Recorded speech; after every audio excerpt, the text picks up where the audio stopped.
Your bones are with you through every step, every movement, every moment of life. But what if some simple, everyday habits were quietly making them weaker? It doesn't happen overnight, but over time, the way you sit, what you eat, and even what you don't do can lead to fragile bones and unexpected health problems. In this video, we're breaking down 4 common habits. Let's talk about something we're all guilty of sometimes: sitting around a bit too much, right? We've all been there, haven't we? That comfy couch calling your name, another episode autoplaying, and suddenly hours have gone by. But here's something most people don't realize about all that sitting. It's quietly affecting your bone health in ways you might not notice until years later. You see, our bones are constantly rebuilding themselves, breaking down old bone tissue and creating new, stronger bone in its place. It's actually pretty amazing when you think about it. But this natural rebuilding process, it needs movement to work properly. It craves activity to stay in balance. When we sit for hours and hours each day, that delicate rebuilding cycle starts to slow down. The bone-building cells get a little lazy, while the bone breakdown keeps happening at the same rate. Over time, this creates an imbalance that can lead to thinner, more fragile bones, even if you're otherwise healthy and eating well. What's particularly concerning is how this happens so gradually that most people don't notice until much later in life, when simple falls that shouldn't be serious suddenly result in fractures. The good news? This is one of the easiest bone-damaging habits to fix. You don't need to become a marathon runner or spend hours at the gym. Just breaking up those long sitting sessions with short movement breaks can make a world of difference. Even standing up every 30 minutes and walking around for just a couple of minutes signals your bones to keep that rebuilding process active. Try setting a timer on your phone or linking movement to routine things like commercial breaks or between episodes. A quick stretch, a walk to get water, or even just standing while you take a phone call. These small changes add up in a big way for your bone health. Your future self will thank you for these small investments now, because strong bones are truly the foundation of staying active and independent throughout your entire life. And let's be honest about something else. Too much sitting doesn't just hurt your bones, it affects your whole body. Your muscles weaken, your circulation slows down, and your metabolism takes a hit. Think about our ancestors for a moment. They were constantly on the move, hunting, gathering, building, walking miles each day. Our bodies evolved with that kind of regular movement as the default setting, not sitting in one position for 8+ hours. Let me share something interesting about how movement helps your bones specifically. When you move, you create what scientists call mechanical stress on your skeletal system, and that stress is actually a good thing. It sends signals to special cells called osteoblasts to build more bone tissue. Without those signals, another type of cell called osteoclasts start to dominate, breaking down bone faster than it's being rebuilt. It's like a construction site where the demolition crew keeps working, but the builders take longer and longer lunch breaks. Here's a simple way to remember it. Your bones follow the use it or lose it principle. The parts of your skeleton that bear weight and experience movement are the parts that stay strongest. That's why astronauts in zero gravity can lose bone mass so quickly. Without gravity creating that mechanical stress, their bones start to weaken within days. Now, I'm not suggesting you need to be constantly active. That's not realistic for most of us with desk jobs or during downtime. What I'm talking about is finding a healthy balance. Maybe you've heard the phrase sitting is the new smoking . While that might be a bit dramatic, there are some parallels in how both habits can silently damage your health over time. The difference is, changing your sitting habits is much easier than quitting smoking. You can start right now, today, with almost no preparation or special equipment. Stand up while watching TV commercials, take phone calls on your feet, walk around your house during podcast episodes, park a little further from store entrances, or take the stairs instead of the elevator when possible. If you work at a desk, consider a standing desk for part of your day, or place your laptop on a high counter for short periods. Even small movements like leg raises or ankle rotations while seated can increase circulation and provide some benefit. The goal isn't to never sit down. That's unrealistic and unnecessary. The goal is to break up long periods of sitting with movement, aiming to not stay completely still for more than 30 to 45 minutes at a stretch when possible. Your bones will respond to even these small changes, and over time, you'll be maintaining more bone density than if you'd remained sedentary. That investment pays huge dividends later in life, when strong bones can literally be the difference between independence and disability. And there's a wonderful side effect too. Moving more throughout the day gives you more energy, improves your mood, and can even help with focus and creativity. It's truly one of those healthy habits that has benefits far beyond what you might initially expect. So next time you catch yourself sinking into that couch for hours, remember your bones are silently counting on you to get up and move around, even if just for a minute or two. Your future self will thank you for that investment, one step at a time. That satisfying fizz when you crack open a soda, the sweet taste that hits just right when you're thirsty. I get it. There's something genuinely enjoyable about carbonated drinks. But what if I told you that your favorite sodas and sugary beverages are actually stealing calcium from your bones with every sip? Sounds dramatic, I know, but the science behind it is pretty eye-opening. Here's what happens. Most fizzy drinks, especially dark colas, contain high levels of phosphoric acid. When you consume too much phosphate relative to calcium, your body tries to balance things out. And how does it do that? By pulling calcium directly from your bones, the largest storage site of calcium in your body. It's like making withdrawals from a bone bank without ever making deposits. Eventually, the account runs low, and that's when problems start. What makes this particularly concerning is that many people are drinking these beverages instead of calcium-rich alternatives like milk. So you're not just losing calcium, you're also missing out on opportunities to build it back up. Studies have actually shown that regular soda drinkers have significantly lower bone density compared to those who limit these drinks. And lower bone density means a higher risk of fractures as you age. The teenage years are especially critical here, when your body is building bone mass that needs to last a lifetime. Unfortunately, that's exactly when many people consume the most soda. Think about the typical teenager drinking multiple cans or bottles a day during years when their skeletal system is still developing. That pattern can literally shape their bone health for decades to come. And it's not just the phosphoric acid that's the problem. The high sugar content in these drinks creates another issue entirely. When you consume too much sugar, it triggers inflammation throughout your body, and that inflammation can interfere with bone formation. Plus, many people who drink lots of sugary beverages tend to have overall poorer diets, often lacking in the very nutrients their bones need most, like calcium, vitamin D, magnesium, and vitamin K. Let's talk about some specific numbers that might surprise you. A typical 12-ounce can of cola contains about 39 grams of sugar. That's nearly 10 teaspoons. And absolutely zero nutritional benefit for your bones or any other part of your body. What's even more concerning is how these drinks have become such a normal part of everyday life.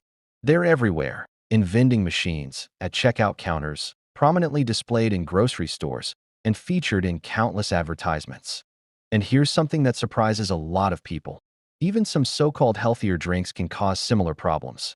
Many fruit juices have just as much sugar as soda, and some sports drinks and energy drinks contain both high sugar and high acid levels. Even sparkling water, especially flavored varieties, can be more acidic than you might expect. While not as harmful as soda, drinking large amounts as your primary beverage still isn't ideal for bone health. So what's the alternative? Water is obviously the best choice, but I know that can feel boring sometimes. Try infusing water with fresh fruit, herbs, or cucumber slices for natural flavor.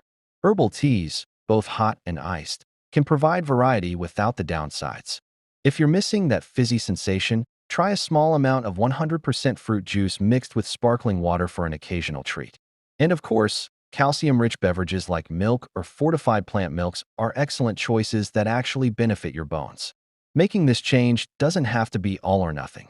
Even reducing your consumption can make a difference.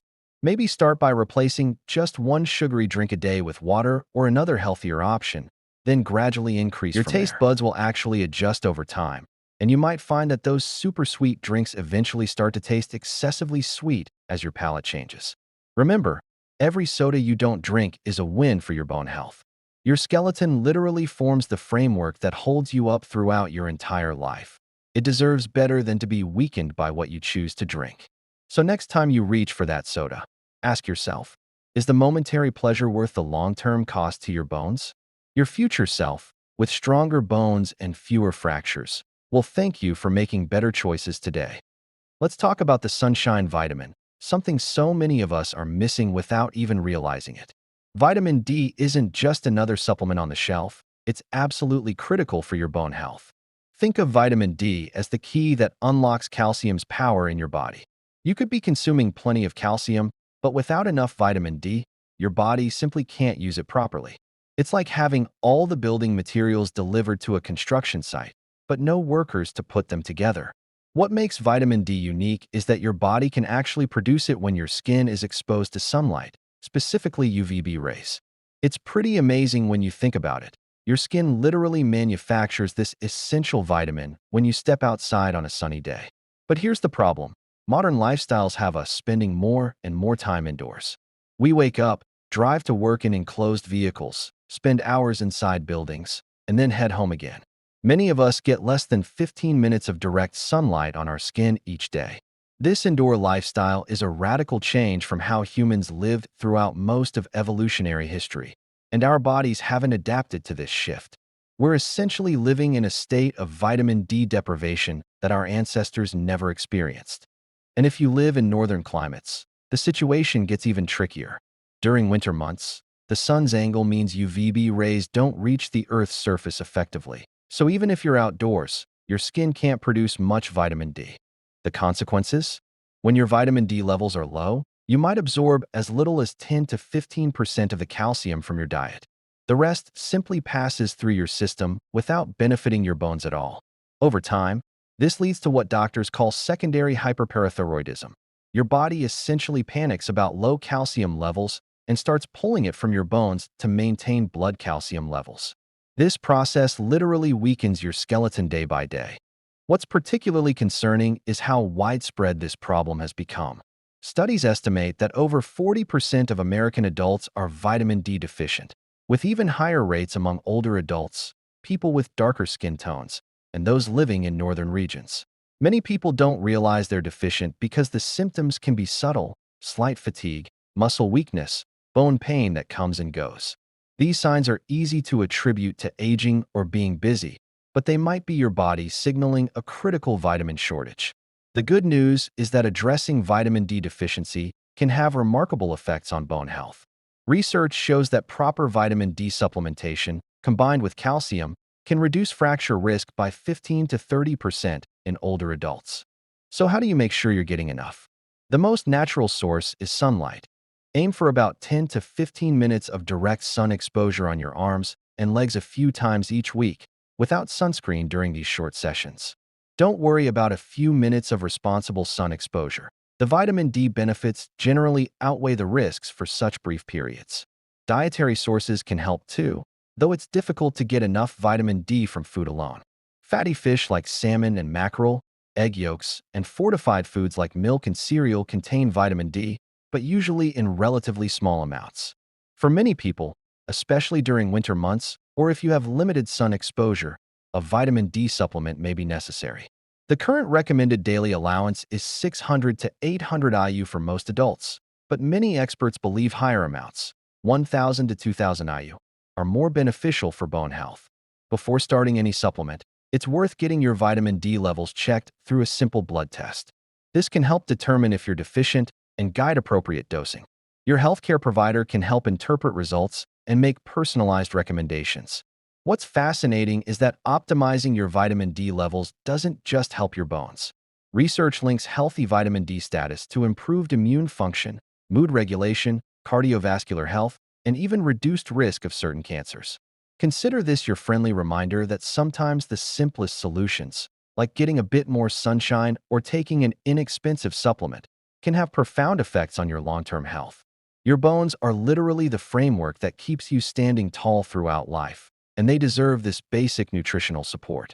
So open those curtains, take a short walk outside when the sun is shining, look into whether a supplement might be right for you, and give your bones the vitamin D they're silently craving.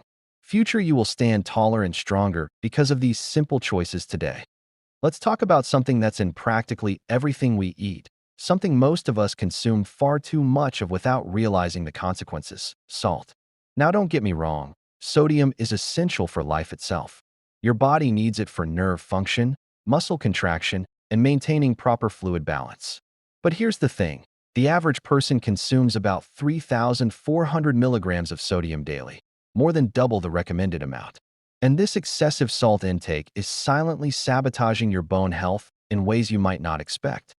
Here's how it works. When you consume too much sodium, your kidneys try to eliminate the excess. But during this process, calcium gets pulled along with it and is flushed out in your urine. Studies show that for every 2,300 milligrams of sodium you consume, you lose about 40 to 60 milligrams of calcium.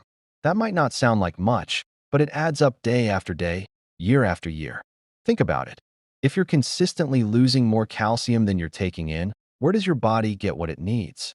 From your bones, the body's calcium reservoir.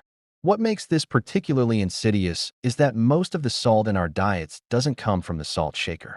About 70% comes from processed and restaurant foods where it's hidden in plain sight. That innocent-looking sandwich? It could contain more than half your daily sodium allowance. That soup that tastes perfectly fine? It might have more sodium in one serving than you should consume in an entire day. Even foods that don't taste particularly salty can be sodium bombs. A single slice of bread might contain 200 milligrams of sodium. A serving of breakfast cereal could add another 300 milligrams. Add in sandwich meats, cheese, condiments, and snacks throughout the day, and you can see how quickly it adds up. The food industry has become expert at hiding salt in our food, not just for flavor, but also as a preservative and to enhance texture. They know we've developed a taste for it, and our palates have adapted to expect these high levels of sodium in almost everything we eat. What's particularly concerning is the double impact this has on bone health. Not only are you losing more calcium through urine, but high-sodium diets often go hand in hand with lower consumption of fruits and vegetables, foods rich in potassium and magnesium that help counterbalance sodium's effects and provide minerals needed for bone health. Let me share some numbers that might surprise you. A single fast food meal can contain more than 2,300 milligrams of sodium, the entire daily recommended limit. A can of soup might have 900 milligrams. Even a serving of cottage cheese, often considered a healthy choice, can contain 400 milligrams of sodium. The consequences are serious. Research has found that people with high sodium diets have significantly greater bone loss over time and higher fracture risk, particularly in women after menopause when bone loss accelerates naturally. Here's the good news. Your taste for salt is not fixed. It's highly adaptable. When you consistently reduce sodium intake, your taste buds actually reset in just a few weeks. Foods that once seemed bland begin to taste properly seasoned, and those old high-sodium favorites often start to taste uncomfortably salty. Making this change doesn't mean condemning yourself to bland food for life. Quite the opposite. Reducing salt often leads to discovering the true flavors of foods and exploring a wider range of herbs, spices, citrus, vinegars, and other flavor enhancers that don't harm your bones. Simple swaps can make a huge difference. Choose fresh or frozen vegetables instead of canned.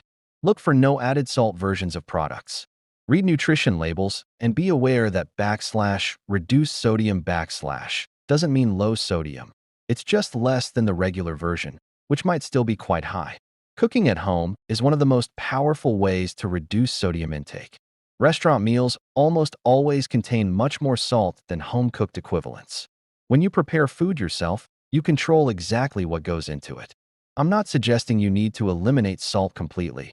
That would be neither practical nor healthy. Your body does need some sodium. The goal is mindful moderation, being aware of hidden sources, and making informed choices about where your daily sodium is coming from. Consider using alternative seasonings like fresh or dried herbs, spice blends without added salt, garlic, ginger, lemon juice, or vinegar to add flavor without sodium. Many people find they actually prefer these more complex flavor profiles once they adjust to lower salt levels. For bone health specifically, focus on increasing potassium-rich foods alongside reducing sodium. Potassium helps your body excrete sodium without losing calcium. Bananas, potatoes, avocados, leafy greens, and most fruits and vegetables are excellent sources.